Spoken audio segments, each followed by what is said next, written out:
Peace and understanding, class. Hope that everybody has had a happy Labor Day thus far and has been enjoying the close of your week, the ending of your long weekend. We will begin moving into chapter 2 in the text, and your Myth of Race paper will be due shortly. In fact, I wanted to just point a few more things out. Been having some technical difficulties, but I wanted to just point a few more points out that you should definitely address with your synopsis. Of course, I want you to, in your closing, state your opinions. I'm looking for evidence of original thought. We're looking for comprehension and development of main ideals. So I want you to state how you feel, if you agree, disagree, and why.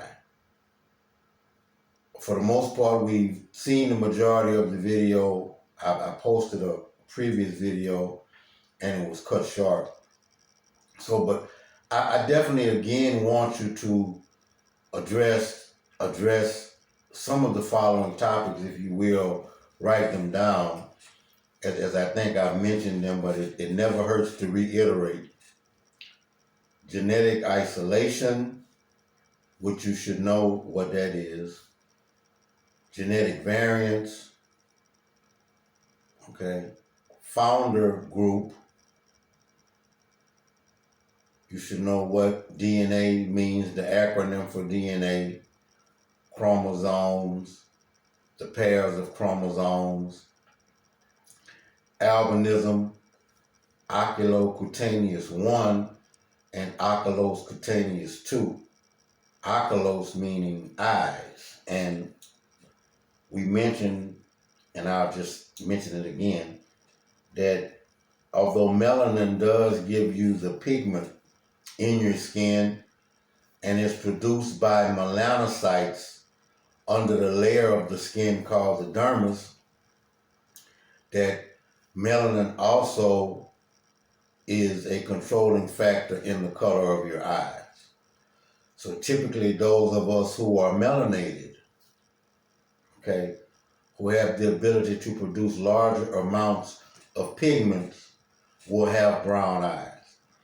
In some rare instances, there are some displays phenotypically of dark-skinned people with blue eyes, although it is extremely rare.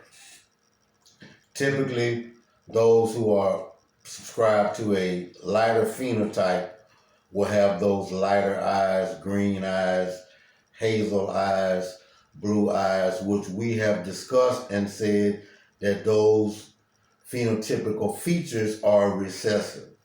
I want you to be able to explain that concept, explain recessiveness, dominance. It's not a bad thing. It doesn't, not making that comment in a presidential way, just stating empirical, factual evidence. Okay, empirical, factual evidence that there are recessive genes and there are dominant genes. I want you also to be able to explain what variance is, the out of Africa theory, and all those things that we kind of observed and watched through the course of the video. Johann Friedrich Blumenbach, definitely know who he is, and the theory of polygenetic origin, which subscribed that 5 categories, if you will, of people originated simultaneously in 5 different areas. And Blumenbach is considered the father of modern anthropology because he created the 5 racial categories which we describe ourselves with today. Race is a social construct which was man-made and coined as a divisive methodology prior to Blumenbach people color wasn't used as a descriptive mechanism. It was more of a nationalistic concept, meaning people were typically described by where they were from, not so much how you looked, because there were, again, at this time, earlier, before the 16th century, 17th century, when Blumenbach was around, but once upon a time, the phenotype of those who categorized themselves as white was less. Although there were some prevalent, but at once upon a time there were more people of color and more lighter skinned, dark people than those that were classified as white. So that concept or idea of white was not a preeminent deal. Through Blumenbach, they were able to support through science the elevation of themselves to the top of the social hierarchy.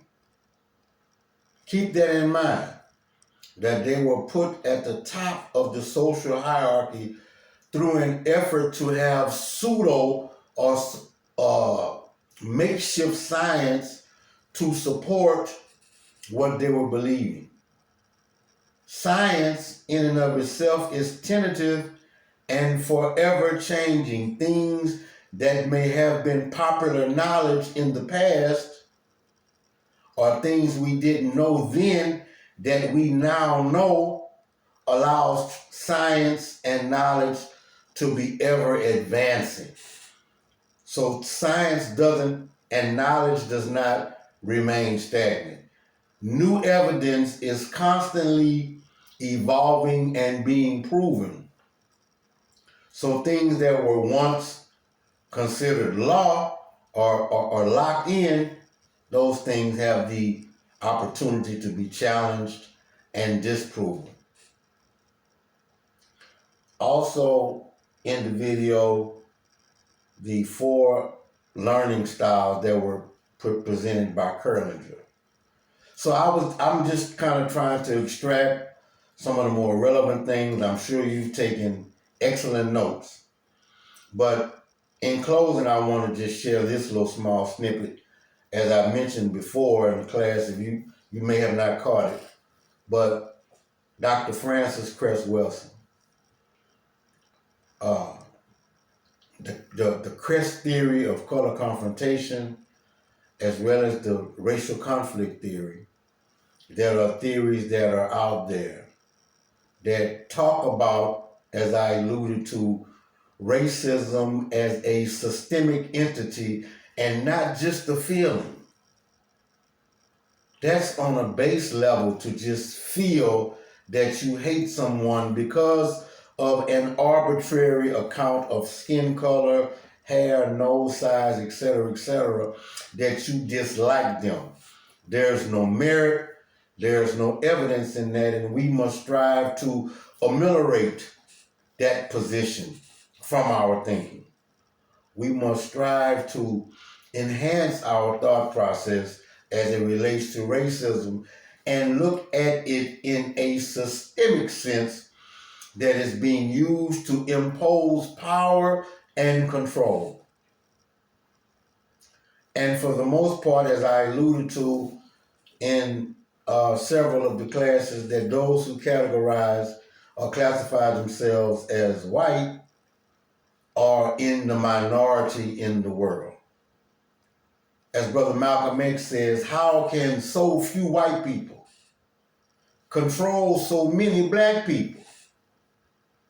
It is easier to control the people psychologically than it is to control the people militarily.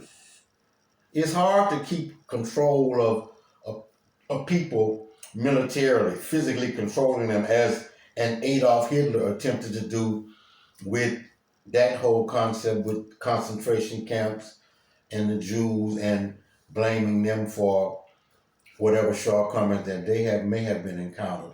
But it is easier to control the minds, to control the ideas and to control the knowledge or so-called knowledge that one professes to know or to believe. There's a difference in knowing something and saying, well, I believe. You can say, I believe it's going to rain today. I believe Professor Johnson's office is on the 4th floor. I'm not sure. I believe if you take this left, you can go to the Mississippi River. Or you can emphatically say, I know if you go right, the Mississippi River is located there. I know Professor Johnson's office is on the 4th floor.